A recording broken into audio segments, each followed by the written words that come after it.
you mind if Ms. Beaner comes up with me too, my parent? Sure, we're back on the record. Let's square away where we are with our exhibits. All right, you're on. All right. Just wanted to run down the list. Yeah, first of all, on the record, on behalf of this council for the District County Commission, we're going to move to introduce the following exhibits that were referenced, testified to, and talked about during Judge Gordon's direct and cross-examination, and Mr. Hill's got the list. Which covers us from start until now. Correct.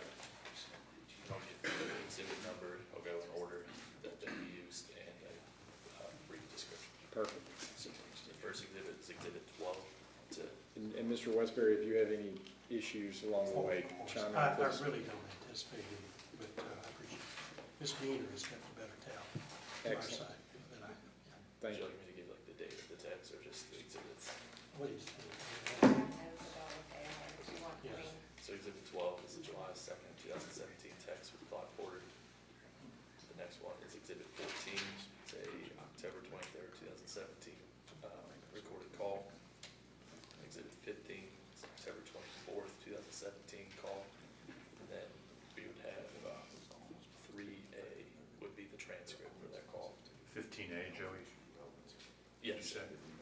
Yes, the Exhibit 15, and then the So transcript. I don't know if you all heard this earlier, Mr. Westbury, for the phone calls, there's a number, and then they're gonna present the transcript of the call, and it's gonna be an A to each of these As numbers. opposed to the exact. Yeah, transcript. Yes. Rather than asking if the jury wants to replay the recording. Right, so we'll have both in the record. Yeah. Either way, Okay, so if there's any okay, question about the transcript, somebody could review the Yeah. audio as well. Sure. Do you want every call, whether it was every call that had the A with the transcript? Yes. Okay. So then 14 would have an A as well. Yes, sir. Next is Exhibit 5. It's an October 26, 2017 call. And there'd be 5A with the transcript.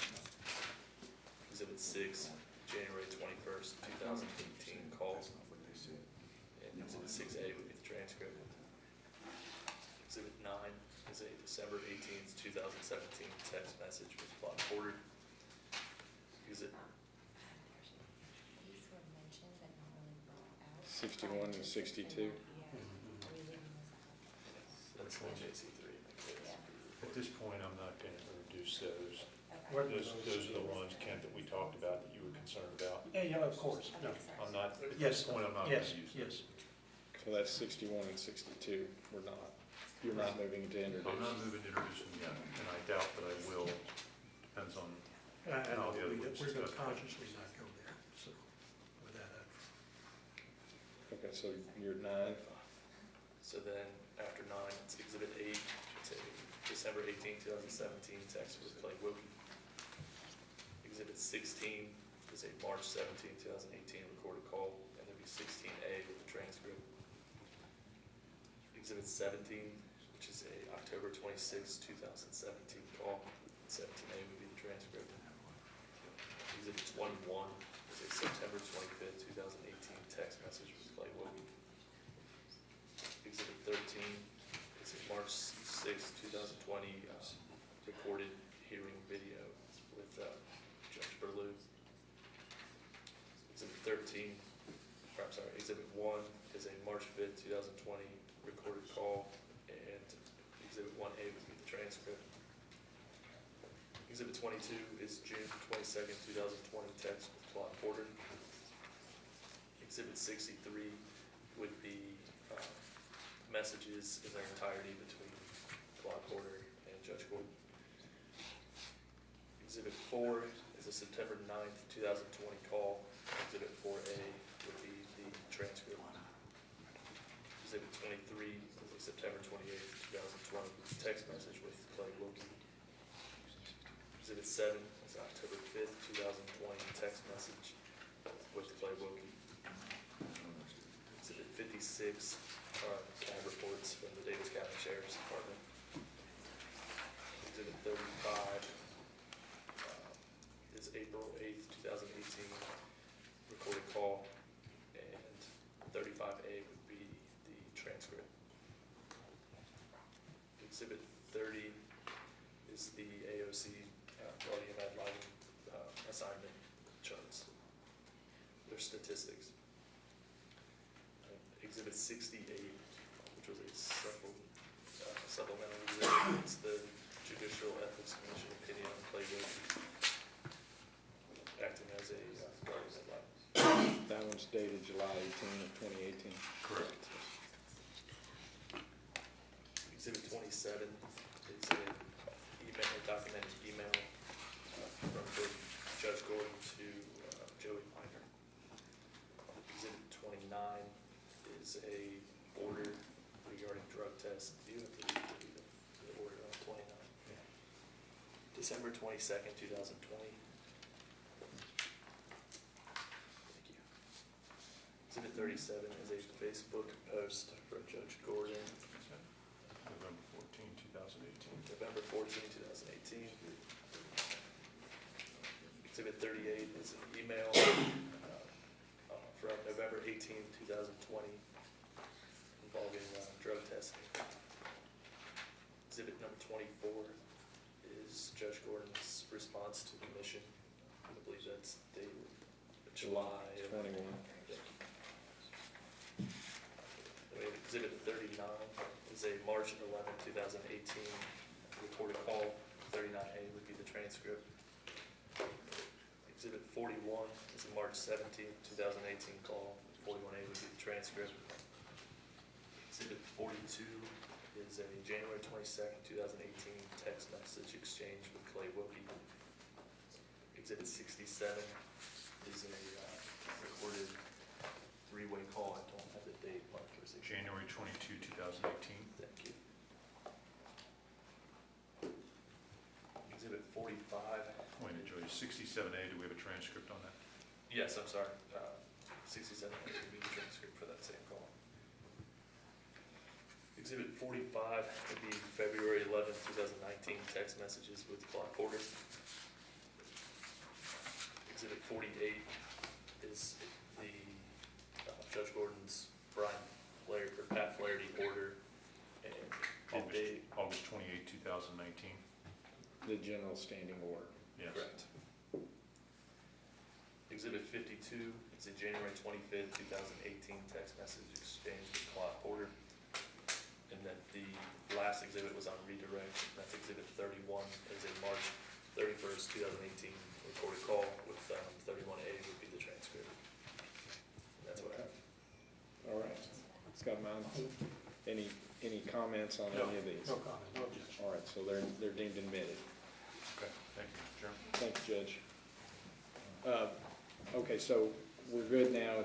Commission gets to ask some questions, so you all situated?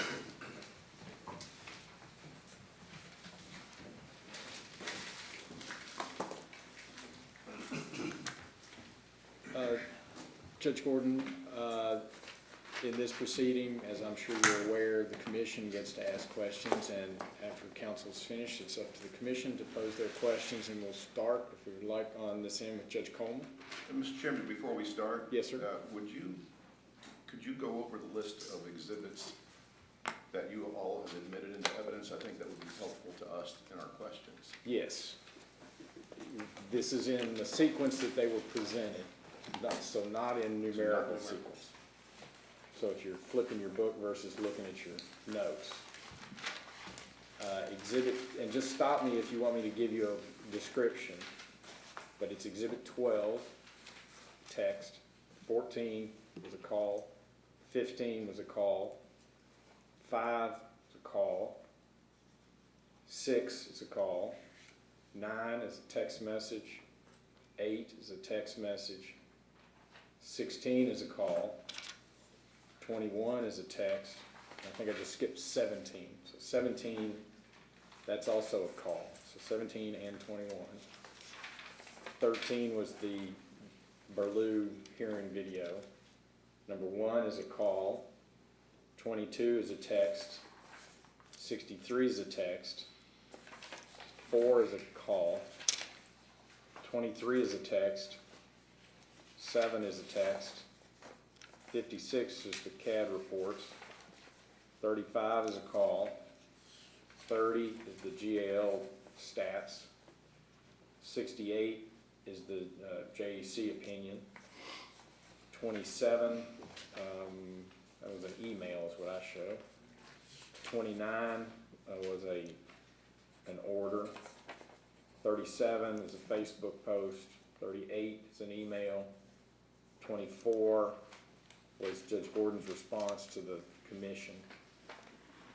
39, call. 41 is a call. 42 is a text. 67 is a call. 45 is a text. 48 was the general standing order. 52 is a text. 31 is a call. Counsel, did I match That's up? correct. Okay. Does that cover what you need, Judge? All right. Judge Coleman, any questions? I have no questions, Mr. Chairman. Thank you, sir. Judge Perry? Morning, Judge Gordon. You've been to several Circuit Judges College since you've been on the bench. Yes, Usually you heard Judge Coleman or myself talking about the candidates. yes, You've made it plain here this week that you're a caring parent. So am I. So is most members of the commission. Do you recall us talking about inside the canons, there's no so-called family exception? You understand what I'm talking about? well, not specifically, but as far as what's appropriate and what's not, I know that, you know, I've gone to all the training, so I guess, yes, and that there's no, yes, I would say, I've never heard it called the exception to the family, there's no exception for family yeah. Let me be super plain about it. What that means is you don't get a pass because you're a caring parent. You understand that? I understand, And to be clear, you're a candidate for the next term, correct? You're on the ballot here in about 6 weeks, and if you're successful, you'll be on the general ballot in November. Right? correct. And with regard to all criminal prosecutions, if listening to it and making notes yesterday, virtually every case, either you or your family were the victims of all those crimes that Dalton committed. Is that accurate? Yes, So you are the prosecuting witness. Would you agree? yes, So every single time you sat under a sign that said we're recording this and the voice said we're recording this, you're both a caring parent, but you're also a prosecuting witness. You understand that? yes. I guess I'm surprised that you're surprised that anybody would listen. How do you square that?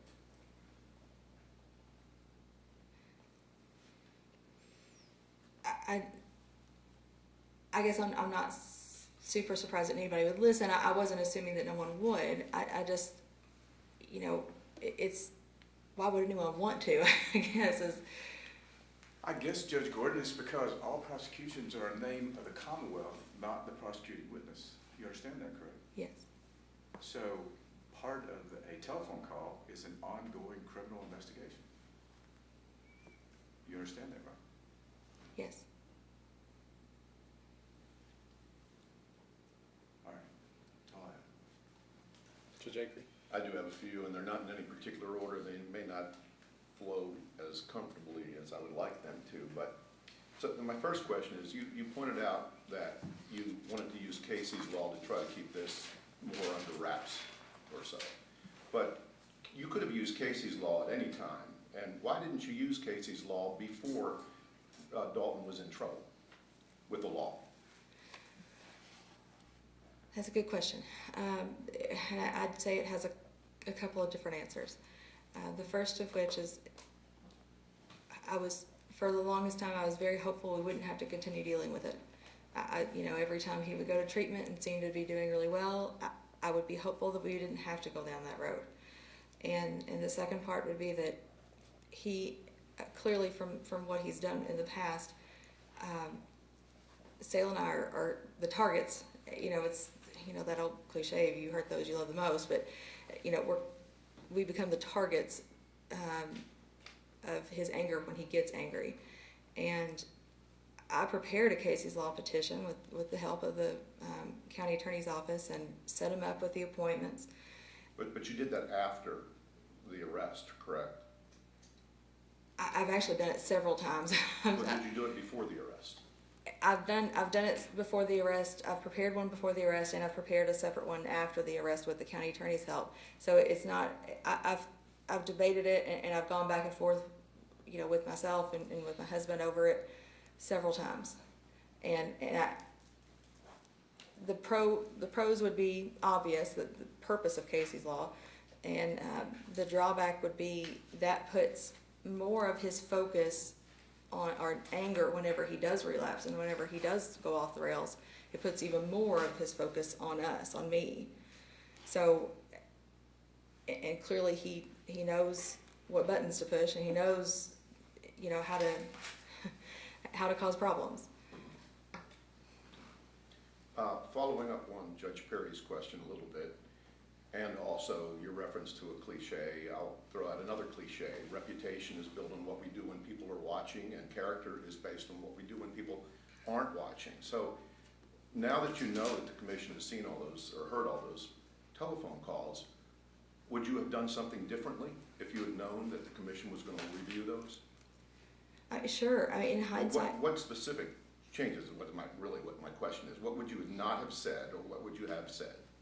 I would have not received any phone calls. I would have not taken any phone calls, and I won't be taking any phone calls from him, and I won't be contacting any of his defense attorneys and county attorneys.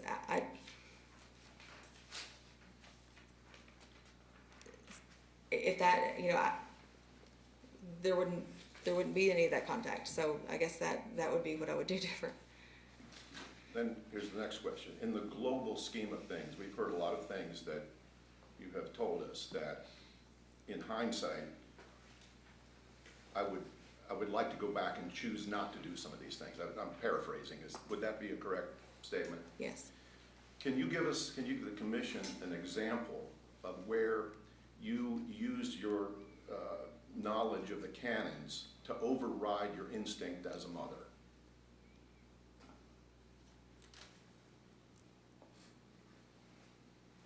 Well, that's a difficult question because that's kind of proving a negative. Well, did you ever restrain yourself from acting on your motives as a mother, your desire to be a good mother?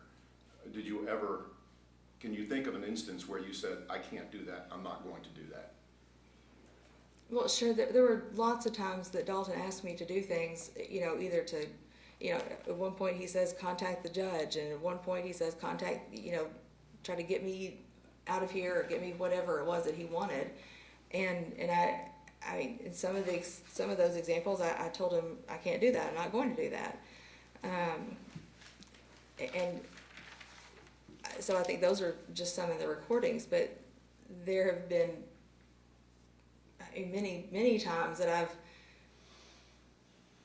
you know, tried to hand things over, you know, to my husband, especially here in the last year or so. I've tried to hand things over to him and let him handle everything so that I didn't get put in that situation.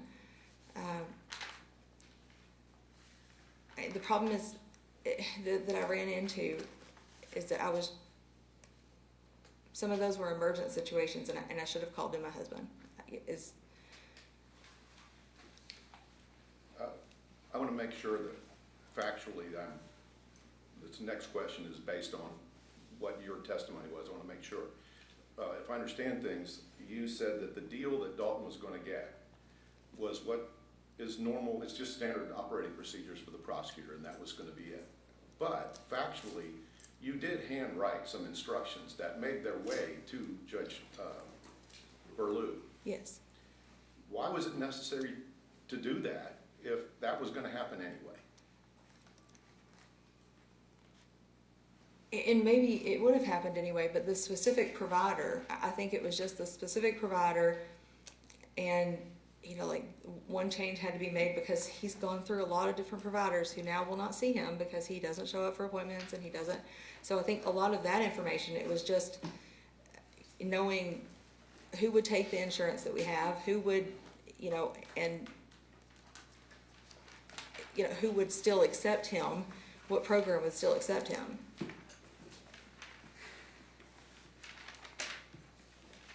I think I just have a couple more, but So you said that roughly 7 phones, I know I'm not holding you to a number, but a lot of phones made their way around the household, your household member, your children. Yes. But you were asking for Dalton's password. How did Dalton's password get on one of your other children's phones? He would take the other kids' phones, delete all of their apps. Well, so he had to know their password, is that right? Well, the younger kids, I mean, we have one child that has autism. He can't remember passcodes, like lock passcodes on a phone very well. So a lot of those phones don't have passcodes on them or haven't had passcodes on them. So what you're saying is Dalton made a password to keep other people out of that. Yes.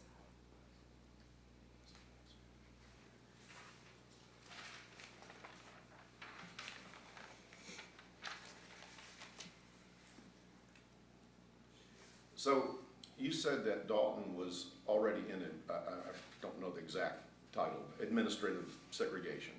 Is that right? Is that an okay phrase for that? I think that's what it's called, yes. Okay, so administrative segregation. So if he was already in administrative segregation, why was it a risk for you to go and reveal that he's the son of a judge? Well, because even in administrative segregation, there are trustees that go to each of the cells and, give them food, or I'm not sure exactly what happens, but there are trustees who are also inmates that go to the different areas and go to the different cells. So he would, just over the course of a day, from what I understand, he would still interact with a lot of different inmates. And then at one point, they did put him back, later on, they did put him back in a smaller group cell. This is something you'd have to ask Mr. Maglinger about, because I don't really know. But he went from being in a cell all by himself to being in a cell with just a few people. And before I ask this question, Mr. Chairman, did you say that Exhibit 52 was on the list? Yes, it is, right? Second last. Yes, sir. So let me ask you a question about that comment that you made. Exhibit 52 is the one with the long text that you wrote that, and I'm quoting you from the text. It seems it doesn't matter what I do, there will be some complaint. I read over the judicial canons tonight again, and having just me, one judge makes it impossible for me to comply with them all. So we've heard a lot of, and granted it's your own testimony right now, but I suspect we're going to hear from other witnesses that talk about your dedication to children, and we've heard that. I don't doubt that.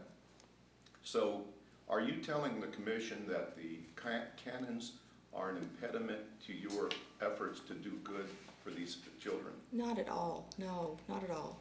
But so you're not denying that you can both comply with the rules and still do the good?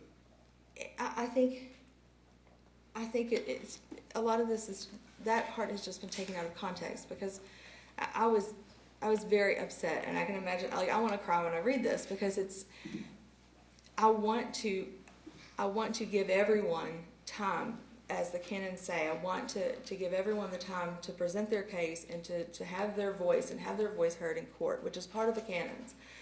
I also want to get through my docket and not make people wait to have their hearings called, and not cause delays for litigants, which is also part of the canons. So it wasn't me saying I can't comply with the canons.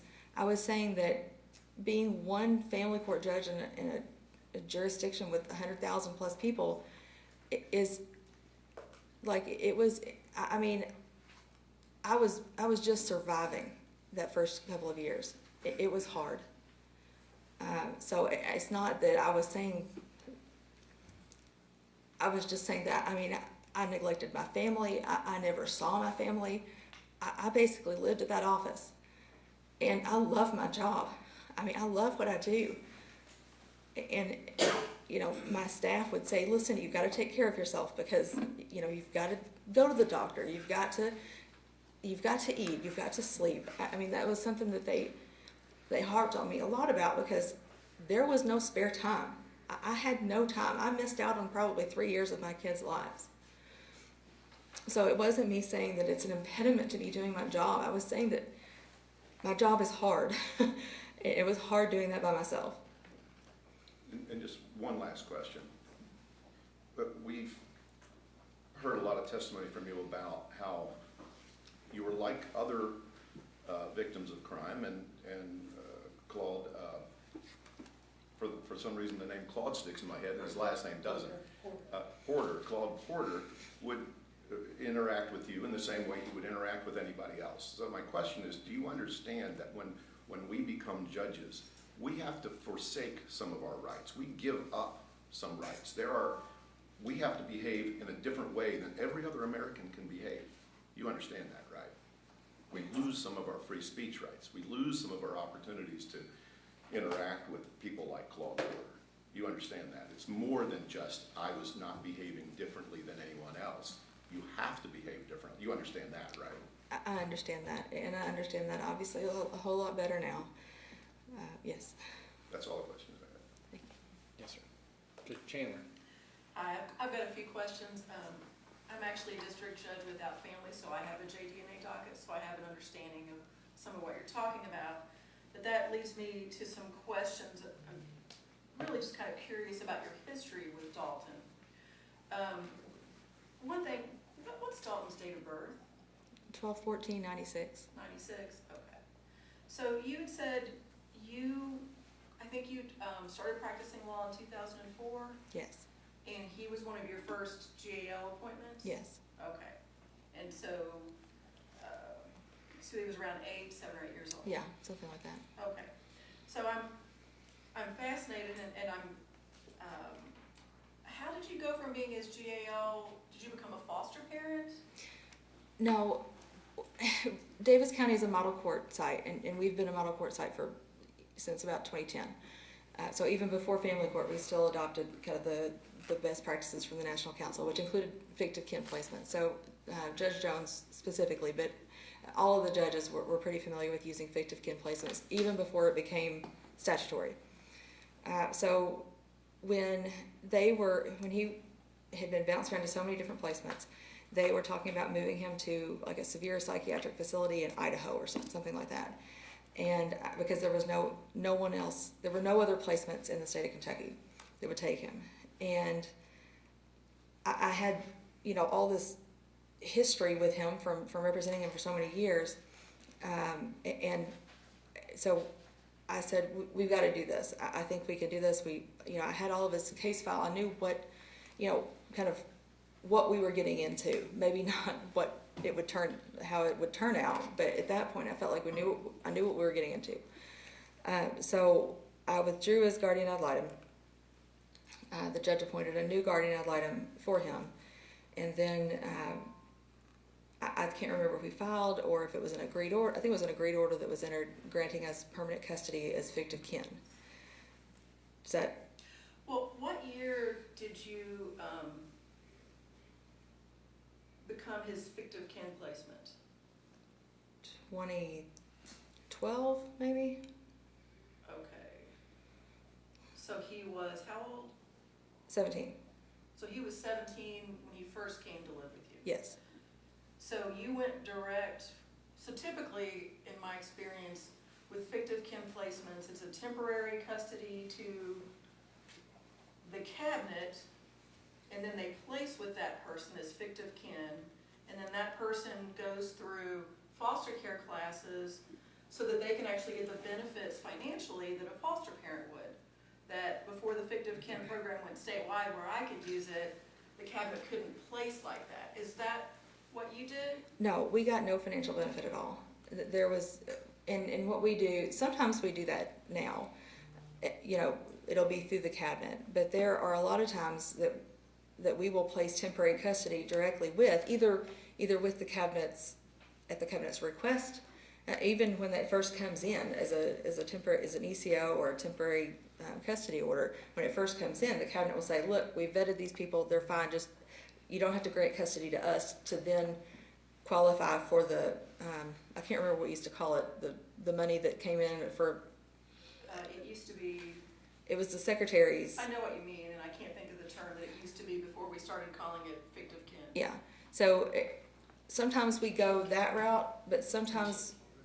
Kinship care. Kinship care funds. But kinship care's kind of come and gone and come and gone. It's gone now, right.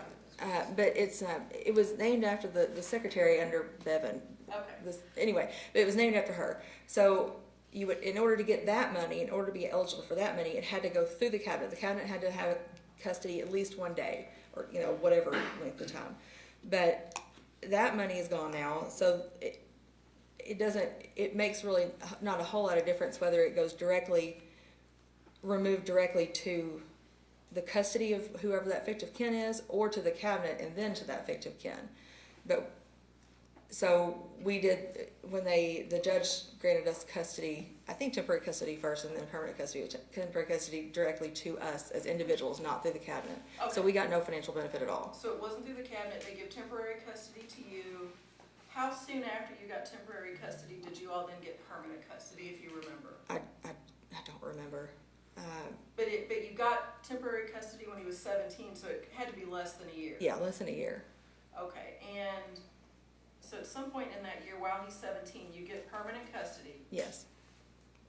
And then, so he moves into your home with your other children when you get temporary custody. Yes. Okay.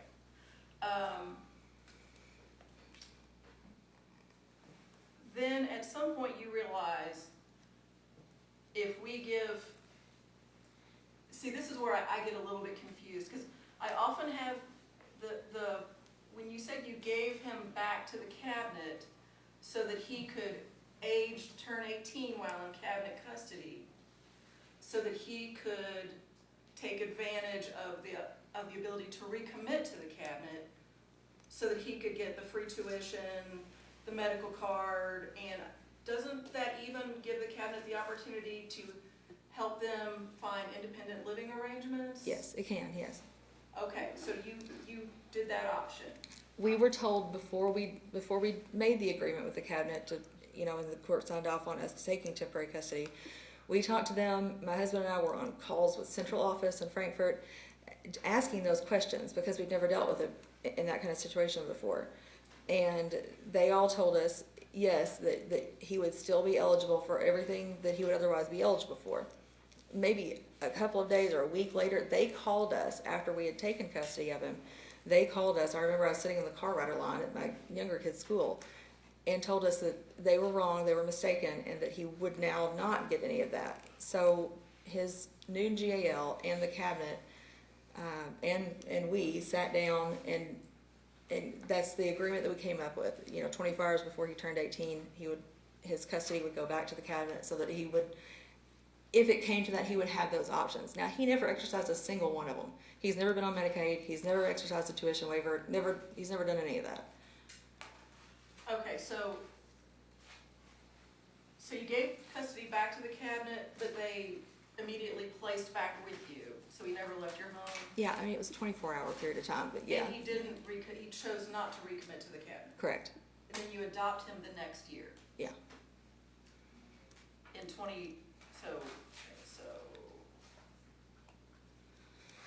2012, he's 17, is that what you said? Yes. Our daughter was born in 2013, so it must have been 2013. Okay,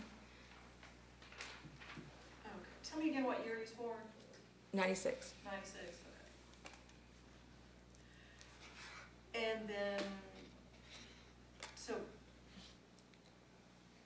when he's 20 is when things start kind of going south with him living with you all? That's not when it started going south. That's when it got to the point that it's not something that we could have handled on our own. Okay, that's when suddenly law enforcement was involved? Yes. Okay. So he's living in your home that whole time for those 3 years, 17 through 20? He got apartments and lived with friends, and off and on. Did he ever go to college? He went to college for maybe a semester, but he didn't even go to a state school, so he didn't get the tuition waiver. He went to Brescia. Okay. And then I'm almost done. I've got a question about following up on the questions about the phones, because I think I've just gotten more and more confused as I've listened to the testimony about the phones. It sounds like I used to have one time with my stepkids, a Verizon plan where we had like 4 phones on it. only in your household, it sounds like it was kind of a free-for-all on which phone was in which child's possession? At different times, yes, Okay. So they were all your phones, yes, but there was a phone for each child to have a phone? yes. So Dalton, Except Dalton, because at the beginning, he had his own phone, but he lost it one time, sold it for drugs one time, and it got to the point, I said, I'm not replacing your phones when you do this. So then he was the one that did not have a phone. okay. So I know there's been a lot of commotion about what phone it was that you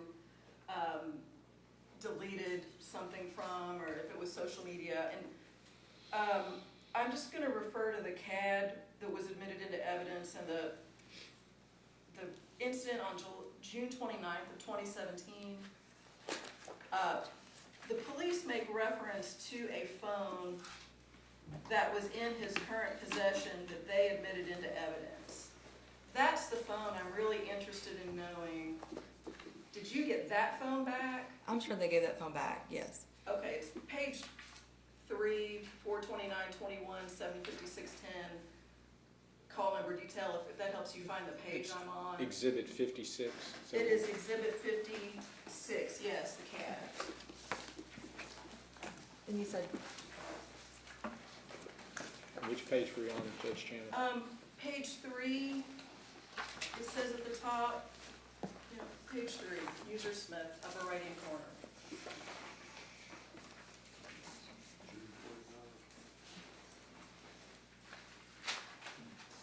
And I'm not gonna read what that says out loud, but what I want to know is,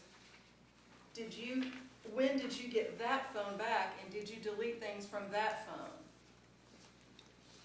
I don't recall if they gave that phone to me or if they gave that phone to him.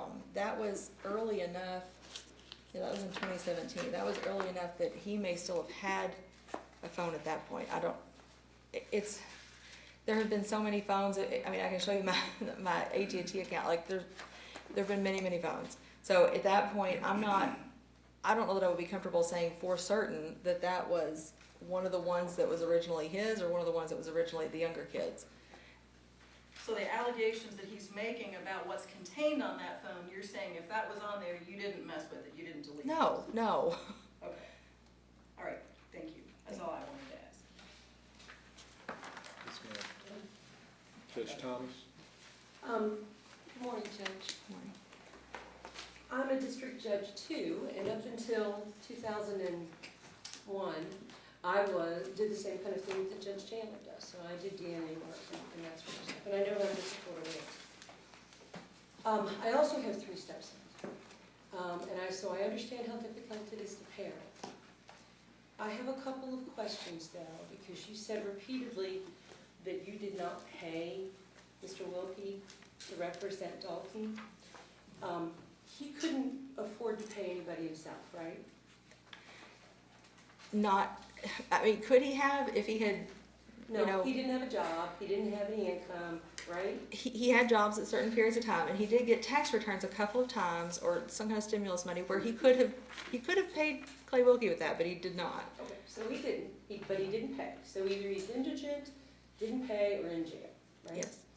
So you said, I didn't pay Wilkie. So I take it that it came out of the family coffer there. Your husband paid that money to Mr. Wilkie, He right? paid it, yes. So your family paid that money. Yes. Okay, and if you're like my family, we have one account. So my husband's money is my money, and mine is his. So in reality, your family paid for that attorney. Isn't that correct?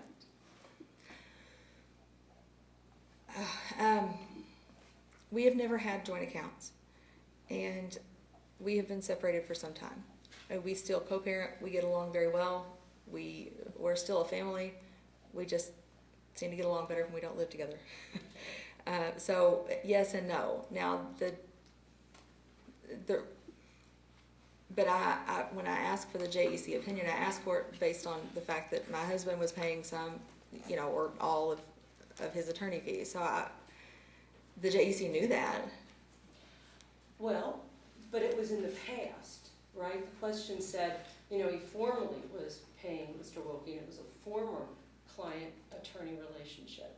So I think that's a little different than what was going on.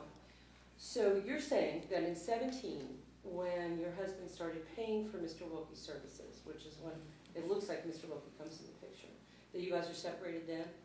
No, at that point we were not. Okay. So you both had, you're saying you both had separate accounts that your money went into? Yes. But you commingled payments of accounts, correct? Sure. Okay.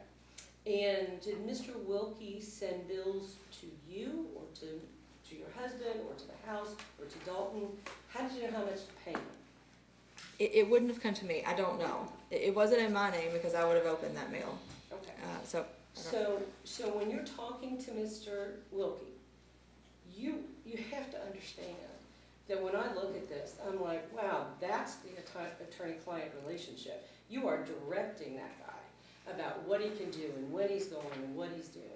It really gives the appearance that you have paid him or your family has paid him and that you're in control of that situation. Because you say it a couple times, I'm in control.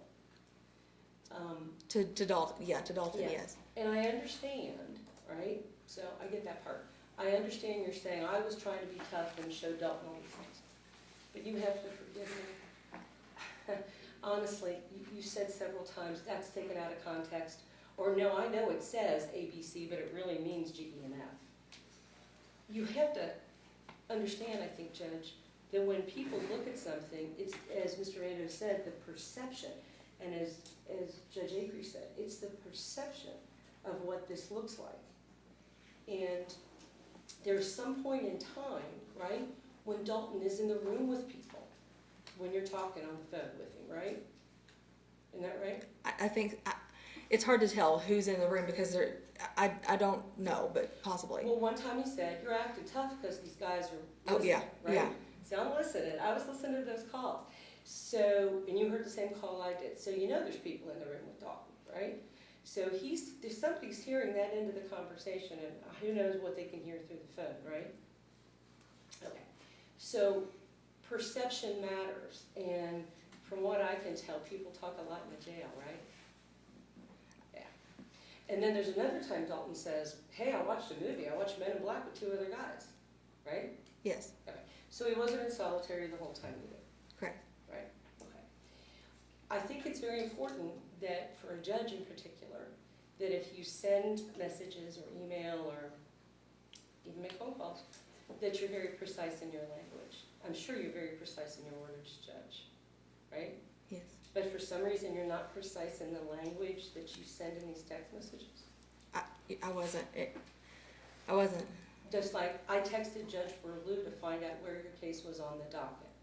Your answer to the question was, well, I didn't, I'm shorthanding it, and I didn't mean that, and I could have called the clerk. Really, Judge? Honestly, you put that down, and then you did it again, and you reiterated other things. Well, that's not what that really meant, or that's not what this meant. So you're saying, Judge, that you never reached out to Judge Berlew about your son's case? I will say it would not surprise me if I had texted him about the time of the hearing, but I will guarantee you that I never initiated any contact with Judge Berlew. Judge, Okay. it's I know I get, it's fine. Let me ask you one other question. At some point, he says, Judge Berlew says on the video that your mother, I know you had a phone call to Dalton. I know you had a phone call with your mother last night. If you don't tell that to Judge Berlew, who does? I'm not. He would very frequently, or maybe not frequently, but on a regular basis, catch me on the way into the building and ask me. And he's even called me when Dalton had a pending criminal case and asked me to hand the phone to him so he could talk to him about his girlfriend, his cases, whether he smokes or not, whether he should stop smoking cigarettes. And Did you hand him the phone? I did, because what are my choices? I don't know. Your choice as a judge, that's ex parte communication, and I can't condone that. Because the prosecutor's not in the room. You just said he was a criminal defendant, and you helped initiate ex parte communication from another judge. That's what I mean about following the canons. The hard answer is, Judge, I'm sorry, I can't be talking about this. Oh my golly. That's the answer. right? It's hard to be a judge. It's hard to have kids that get into trouble or family that gets into trouble. And you have to walk away and say, sorry, gotta do what you gotta do and I can't be involved in it. That's my concern, Judge.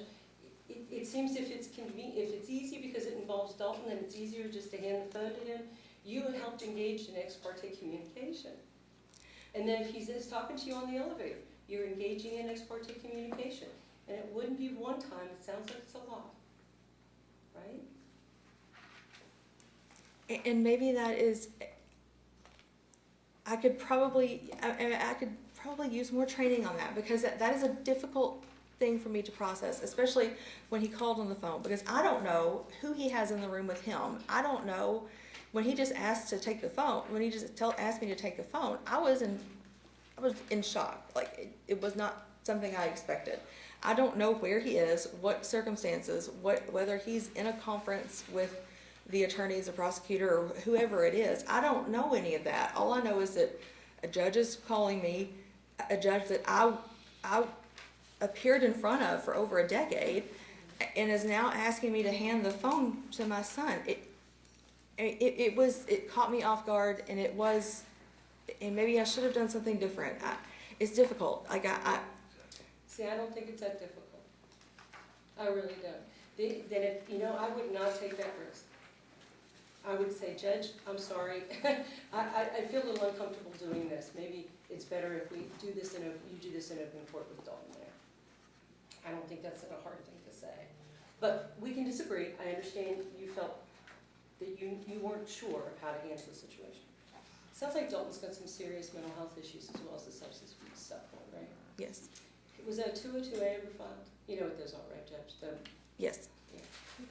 Did you ever file one of those? Yes. Okay. What happened when you filed one of those? They kept him for, I think one time they kept him for a day or so. They don't keep people long on 202As. Our hospital. Which hospital did he go to, Judge? The one in Owensboro. It's Owensboro Health. And so they didn't maintain treatment for him very long? No. Did they refer him to a comp care on his way out the door from the hospital? No. They didn't, they're supposed to. They're supposed to refer to comp care. Or if they did, they didn't tell me, or he didn't tell me. Okay. Was he over 18? Yes. When he had the 202A? Okay. Yeah, they wouldn't tell you because that's his kind of right. All right, so the only last question I have is about the recusal stuff. You got a letter or an order from the Chief Justice saying you didn't have to disqualify in a case, right?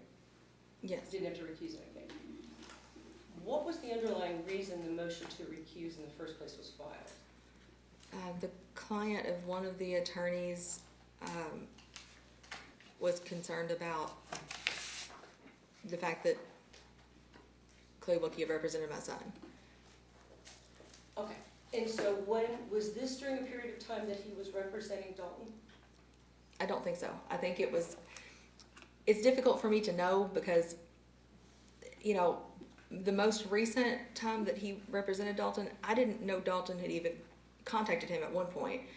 And I know Clay came up to me I think maybe he came back to in chambers, or maybe he even said it just in passing in and out of the courtroom, that said, hey, Dalton called me or came by and wanted me to represent him. And he's like, but I can't represent him if I'm not getting paid and if nobody's paying my bill.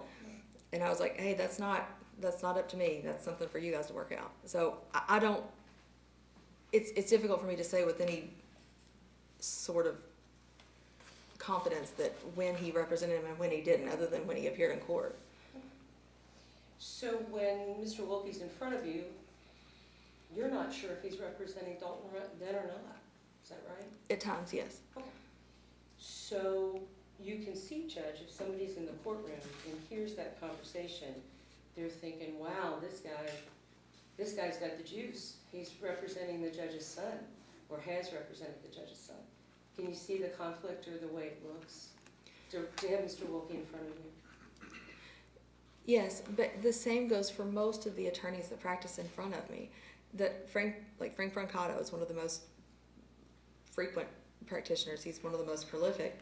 And, you know, he is partners with my adopted son's grandfather, adopted son's step-grandfather. Jennifer Hendricks was his GAL when That's pretty removed. That's a little different than your son. This is your son potentially being paid by your husband, the attorney that was paid by your husband. That's a little different, don't you think? A little bit more of a direct connection. But I mean, those were just two examples. I've gone on lots of family vacations across multiple states with Janelle Farley. I mean, they're all of That's fine. everyone in here has. We live in a community where everyone seems to be either related or have some interconnection. So it is, especially.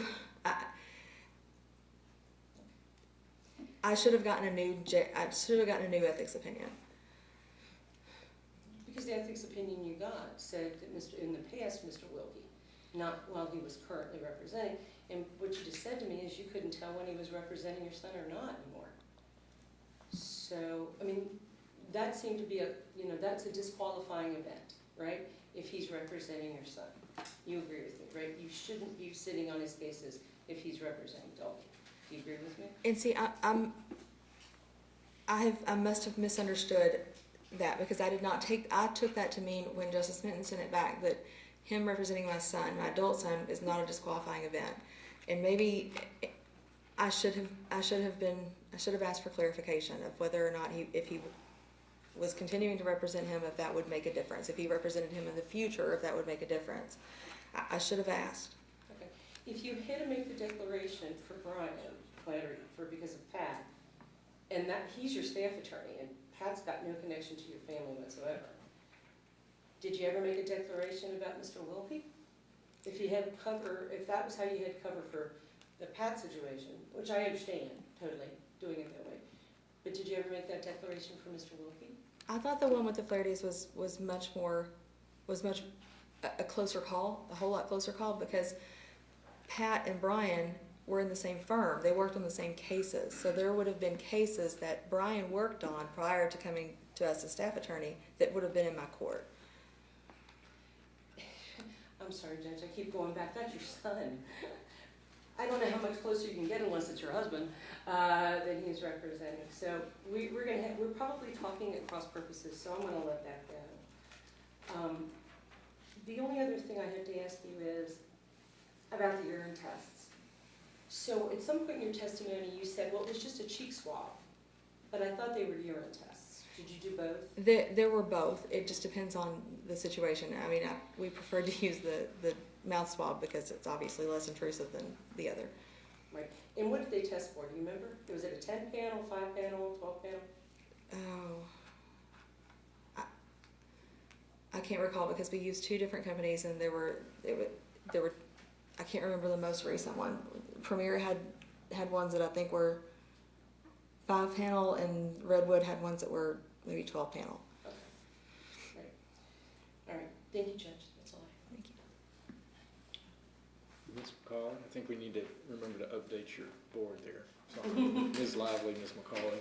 Yes, Thank you. Morning, Judge. You referenced earlier that you and your husband have a plan moving forward for Dalton. Knowing that it's been as difficult as it has been for you over the years, and as exasperated as you appear to be, what is this plan moving forward? He is just going to have to take over. I mean, he's going to have to be, my husband is going to have to take over and be responsible for, the day-to-day, things that come up. And I mean, Dalton may get to the point that he needs a guardian, like a 387 guardian. And if that happens, it's either going to have to be Sale or it's going to be the state because I can't do it. And having been before the commission before, explain how your perceived remorse right now makes this different than the last times.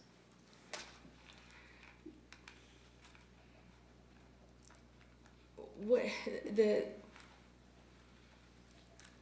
it was a yes, the same child's name was involved in it, but it was a different set of circumstances at that point in time. And at that point in time, I had no idea that my son was going to become addicted to IV meth use. I had no idea that we would be in the situation that we are.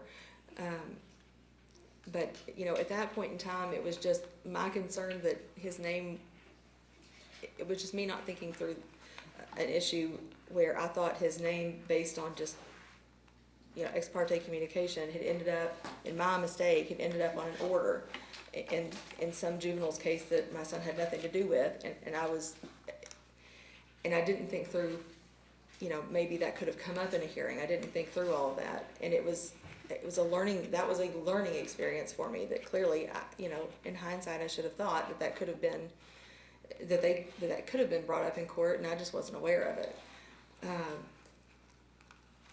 You know, from that to, you know, me dealing with the son with, you know, IV meth addiction, with the issues that he has. I mean, I made mistakes. I actually just meant that your treatment of all the things that you're faced with as a mother and as a member of the judiciary, how do we have, and I apologize, I don't know as much about this as my colleagues on the commission, so forgive me, but how do you ensure that the canons are more important to you now than they were before? I don't believe it's that the canons weren't important to me. I agonize over over decisions and call the JEC to ask for things about, you know, a lot, probably more than most. I agonize over those things, but I clearly didn't ask in this situation, and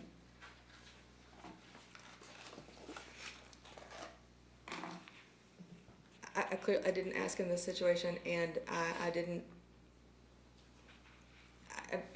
I'm not sure. If you could maybe restate your question. I don't know that I'm answering the question that you're asking me. Don't have any further questions, thank you. Thank you, No Dr. Ellis. questions here, Judge, no questions, Chair. Mr. Chairman? Yes, sir. Can I ask one more question? Certainly.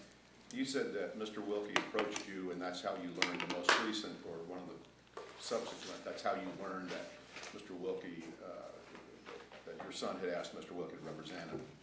So my question is, and what you said Mr. Wilkie said was, I can't represent him without being paid. What would cause Mr. Wilkie to come to you as opposed to go to sale if you weren't paying him? Because that's just it. I think he was thinking Dalton was going to pay him, and he was saying, well, if you can't pay me, but I'm not going to represent you. But he came to you.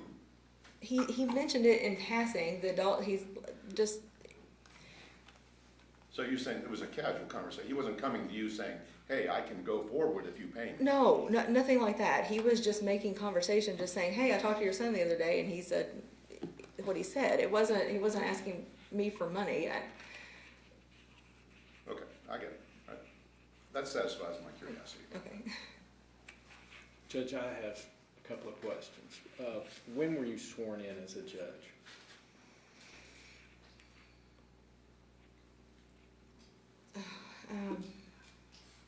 I was sworn in twice. I was sworn in once around the end of November and maybe once in the middle of December. One, my grandparents were in poor health, so Lisa Jones came out to my grandparents' house to swear me in front of them because they couldn't make it to the Judicial Center. And then Judge Taylor did the public swearing in. And you said November, December, Yeah. what year? 2016. 2016. Okay. I've noticed the proceeding here, we have Julie as your first name, Julie. I noticed in some of the documents, the exhibits that have been produced, including the CAD report, it says Julia, Julia. Do you go by both names? Yes, Julia is my given name, but people call me Julie. Somehow it's evolved into Julie. Yeah, since I was a kid, yeah. Okay. we looked at Exhibit 52, which was the text message with Claude Porter referencing the canons. The one where it says, "It seems it doesn't matter what I do, there'll be some complaint."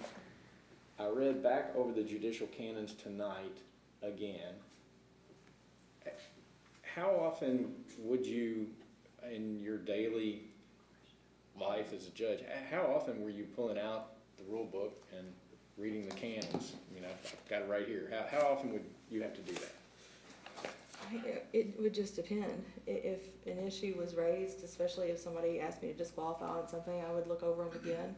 I mean, there were times that it would, you know, probably several months would go by without me looking at them. But if we had, you know, the judicial college where I was looking at them because of a training, or, you know, had issues that come up, I might look at them every month or every few weeks. It just depends on what the circumstances were. So how, can you help me understand how often, if ever, I mean, this email implies to me you looked at them twice, look back over them tonight again. So it looks like you looked at them twice to deal with whatever the topic was on January 25th of 2018. So when any of these circumstances involving Dalton occurred, do you ever recall going, gosh, maybe I better check the canons. Can I do this? Can I go to the jail and meet with him? Can I have these conversations with you? Did you ever have occasion to pull the canons out and go, let me look? The jail situation, yes. Like I said, I went, I mean, a handful or less times, you know, 2, 3, maybe times, and that was in 2017. Maybe late 2017, early 18, I'm not sure. And I haven't gone back since because of that reason, because I didn't think it was right. I didn't think it was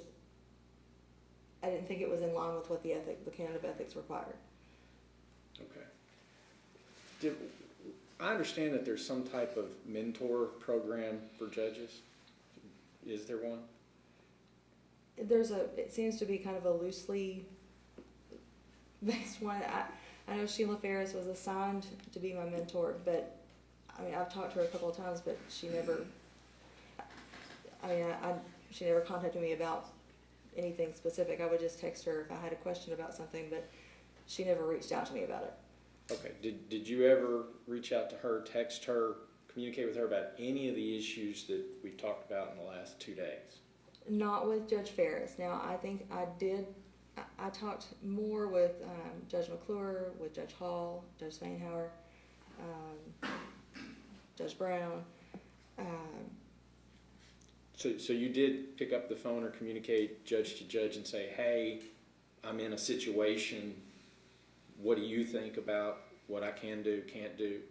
But not lots of times. But it never really occurred to me with the stuff, you know, with Dalton's criminal cases, because I didn't think at that point in time, you know, I didn't think I was, just in the context, I didn't think of it in those terms. And quite frankly, it's all very embarrassing. I mean,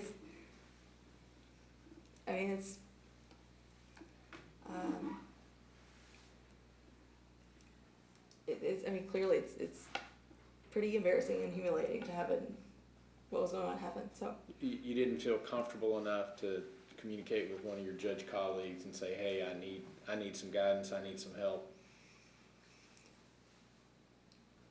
Not about that, and I should have. I mean, I talked to Judge Hall several times about those things. I'm not sure the specifics of it.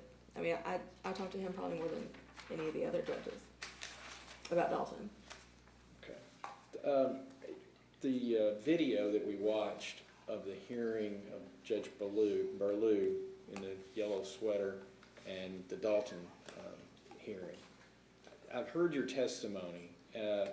I've got a couple of problems that I can't really reconcile. I need you to help me with. Number one was, I recall Judge Burlew saying something to the effect that he had a conversation with you for 45 minutes the night before. Yes, He did say that. Are you saying that didn't happen? I don't recall any time, because that would have required us to go to one of our offices, and I don't remember that ever having happened. I mean, that would have required me to have like gotten off the elevator on the second floor and gone with him to his office to continue a conversation, and I do not recall that ever happening. I mean, I would love to bring him here and ask him these questions, because maybe he has a different recollection of it than I do. Well, some of what I heard you say, I think just earlier, is it correct in my understanding of your prior testimony that you thought Judge Burlew knew who your son was? What do you mean? Well, on that video of Judge Burlew, it seemed to me that he did not know who Dalton was. The case was called, he said, "Who's this?" And somebody said, "This is Dalton." And he said, oh, okay. You just have to know Judge Burlew. I think it may be helpful to ask some of the others that are going to be testifying to give you better context for Judge Burlew. He is a sweet, sweet man, but he is very eccentric, and he does things that everybody's just kind of used to him doing because he's done these things for a long time, and that's just kind of the way that it is. I don't know how to explain it. On these text messages, the text messages with the county attorney and the volume of text messages you had with the county attorney, and that, from your testimony, that sounded like, from your perception, that's normal, okay. Do people text you in your capacity as a judge? Do practitioners text you that No, way? because I'm a judge. That's a different role than a county attorney. Okay, all right, thank you. Anybody else have any questions? I've got one quick one. Yes, ma'am. Does Davis County have a victim's advocate out of the county attorney's office? Yes. Normally the victims call the victim's advocate, don't They call both, and I think Claude will tell you the same. It's very fluid over there. they? Thanks. Okay, all good. Okay, thank you. 10:36, gentlemen, ladies, where are we? Prepared to call our next witness. Okay, I think maybe it's probably a good time, if we can, to take a little break. Want to try a 10-minute break and you square up your next witness? You want to? We'll line them up. Great, thank you.